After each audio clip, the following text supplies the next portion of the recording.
Hi everyone, in this guide I'll show you how to add a meeting outcome in HubSpot. This is a key CRM feature that helps you manage sales, support, and client interactions more efficiently. First, open your browser, go to HubSpot.com and log into your account. If you use a password manager, this step becomes even smoother. Once logged in, head to the CRM section from the homepage menu. HubSpot's interface makes navigation simple and straightforward. Inside the CRM, click on Contacts. This area allows you to view the full history of interactions with your clients or leads, which is essential when logging meeting outcomes.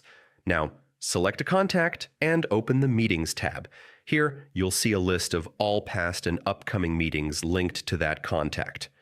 Choose the meeting you want to update, click on the Actions drop-down, and select Edit. You can now enter the outcome of the meeting in the designated section. Once completed, mark it as finished. Before saving, take a moment to double-check your information. Accuracy ensures that your team stays aligned, and it strengthens your overall business processes. And that's it.